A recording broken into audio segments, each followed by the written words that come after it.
Hello guys, నేను మీ Aparna from America. So ఈరోజు video ఏంటి అంటే మీకు thumbnail చూస్తే అర్థమైపోయే ఉంటుంది. ఎస్, మా ఆడపడుచు కొట్టిన పనసపట్టు కూర.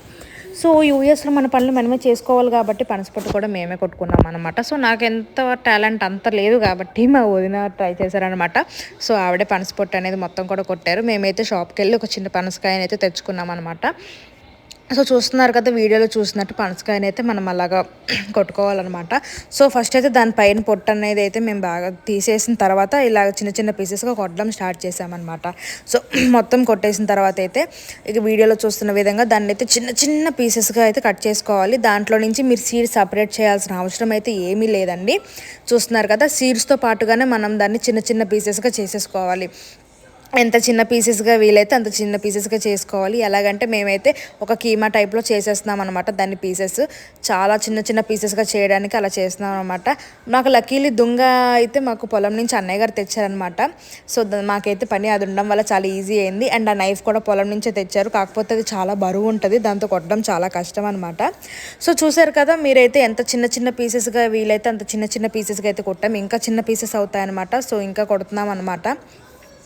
సో 2 నైఫ్స్తో అయితే తొందరగా పని అయిపోతుందని చెప్పి 2 నైఫ్స్ వాడేస్తున్నాం అనమాట. సో తర్వాత చూసారు కదా, దాంట్లో అయితే కొంచెం మనం వంట నూనె ఉంటుంది కదా, cooking oil. So cooking oil అనేది అది బాగా స్మాష్ మనం ఏదైతే పీసెస్ కింద కట్ చేసేసామో ఆ పీసెస్లో కొంచెం కుకింగ్ ఆయిల్ అనేది వేసేసుకొని సో మొత్తం కూడా మిక్స్ చేసుకోవాలన్నమాట. ఆ ఆయిల్ అనేది మొత్తం ముక్కలన్నింటికి పడేటట్టు బాగా మిక్స్ చేసేసుకోవాలి ఈ ఆయిల్ అనేది. సో చూస్తున్నారు కదా, పర్ఫెక్ట్గా ఎంత చిన్న చిన్న పీసెస్గా ఎంత బాగా కట్ అయిందా అనేది. సో ఆయిల్ మొత్తం కూడా పట్టిన తర్వాత మనకి ఈ విధంగా అయితే కనబడుతుంది నీట్గా.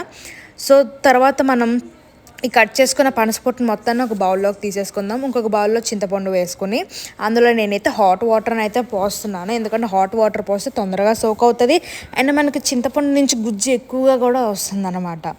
సో ఈ సోక్ అయ్యేలోపు మనం ఇంకొక బౌల్లో కొంచెం వాటర్ పోసేసుకుని దానిపైన అయితే మనం ఈ పనసపొట్టు ఉంటుంది కదా, సో అది ఒక హోల్స్ బౌల్లో అయితే వేసుకుందాము.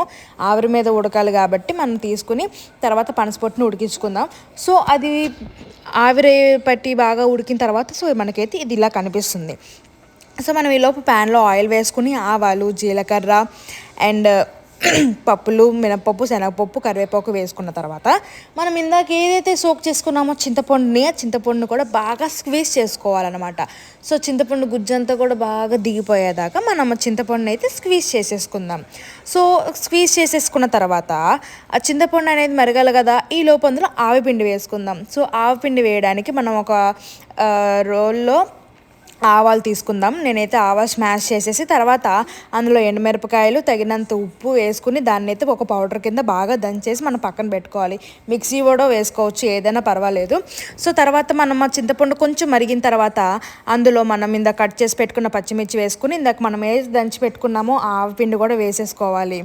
సో అది మొత్తం వేసుకున్న తర్వాత బాగా కలుపుకోవాలి.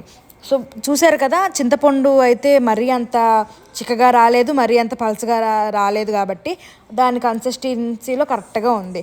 సో ఇప్పుడు ఇందాక మనం ఉడికించి పెట్టుకున్న పనసపొట్టు ముక్కలు ఏవైతే ఉన్నాయో అవన్నీ కూడా ఈ చింతపండులో వేసేసుకుందాం.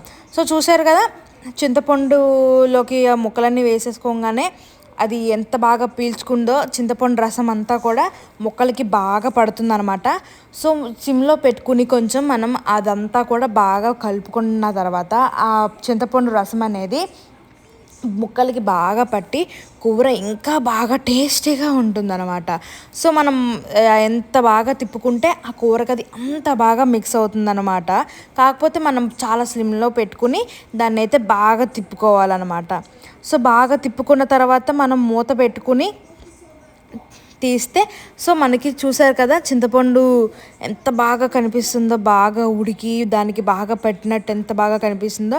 సో దాంట్లో కొంచెం మనకు తగినంత ఉప్పు వేసుకున్న తర్వాత మనం దాన్ని బాగా స్ట్రెచ్ చేసేసి కూరని చూసారు కదా, అలా బాగా ప్యాన్ అంతా కూడా దాన్ని చక్కగా పరుచుకున్న తర్వాత మూత పెట్టి ఒక 10 నిమిషాలు ఉడికించుకోవాలి. 10 నిమిషాలు ఉడికిన తర్వాత చూసారు కదా, చింతపండు అనేది ఎంత అంటే దానికి పట్టిందంతా కూడా బాగా దిగిందో. సో అలా దిగిన తర్వాత దాన్ని మళ్ళీ కలుపుకొని మూత పెట్టుకోవాలి. సో మూత పెట్టుకోవడం వల్ల ఏంటంటే వచ్చింది కూడా బాగా దానికి అంటుతుంది. సో చూసారు కదా, మన పనసపొట్టు కూర అయితే రెడీ అయిపోయింది. సో మీరు కూడా చేసి మీకు ఎలా వచ్చిందో నా కామెంట్స్లో తెలియజేయండి.